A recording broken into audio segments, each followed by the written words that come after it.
So if we don't want to amend these rules in this manner, I'm back to my saying I don't need to go ask the question whether or not we can. If we have no desire to, there's no need to ask the question. If we have desire to, then we need to find out if we can. I'd like to make a motion. I think this is my third or fourth Charter Revision Commission, and I'd like to know what the rules are and where they came from, so that we know what our possibilities are. So Steve Barsher has been asked by myself to provide us that information. So that's already a request.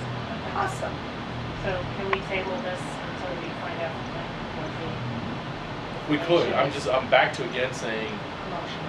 no, not a motion. I'm back to say, if we have no interest in that particular issue, there's no need for investigation. Again, on this particular issue, we should know our rules. We're going to know our rules. Right, Yeah. but I want to know, but that's what I'm saying, is until I know what the rules are, I really can't decide if this is something that we should look into. So I think we should table this item until we can find out from Steve what the bylaws.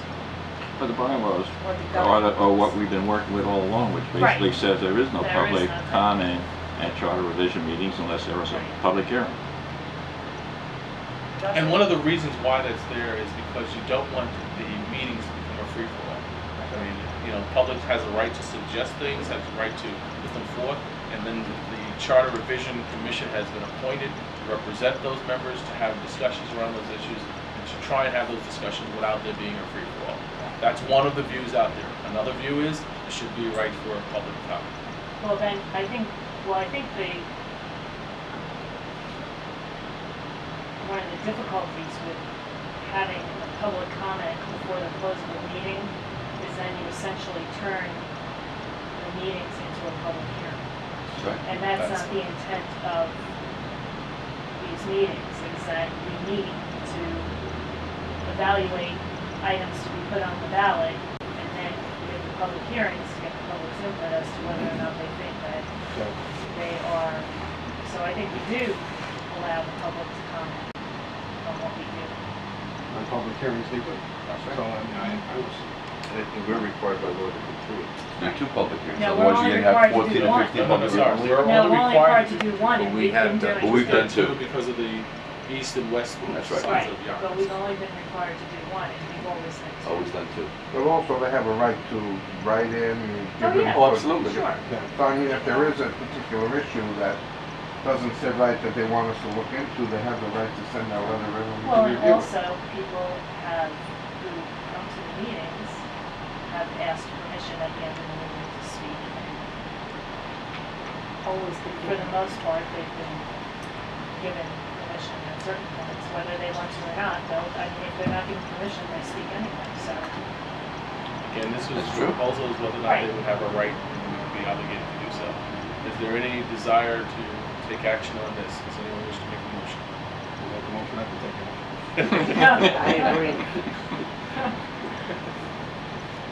No, I Um, accept it. I'm gonna, before you agree, can I, I've tried not to have that motion.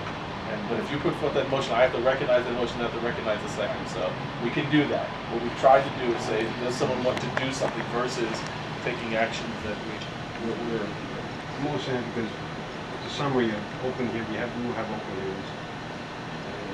so you move that. What Bob said and Maureen said about those coming in, I think it's a new issue. But do you understand what Julie's is saying? Yep. So is there a motion on the floor or not? Based on that, it's- either way, I won't say nothing. No, I'm not No, saying it's all that. right. No, I understand both ways, but like. What would I'm you not- like to do? If you were putting a motion on the floor, I recognize the motion. So I'm asking a question. Put the motion on He puts the motion on the floor, that we take no action on this item. Is it second? Is it second? All in favor? Any opposed? It's gotta be the weirdest motion going. If you voted against it, then you had to take an action. I don't get that. That's why I said don't I take know that what you motion. mean. All right, oh, sorry, I missed one item. That's why I'm glad I brought the full document. Her item 4, which I skipped, and therefore I called her item 5, number 4. Her item number 4 is not listed in the document. It reads, prohibit the convening of charter revision commissions in consecutive years by the same mayor or city council. So the question again is, do we have a desire to do that? Because there's a real big question as to whether or not we have the right to do that. I believe that's a state issue, but before we even have to go there, do we have a desire to do that? Look, can you read that again? Sure. Prohibit the convening of charter revision commissions in consecutive years by the same mayor or city council.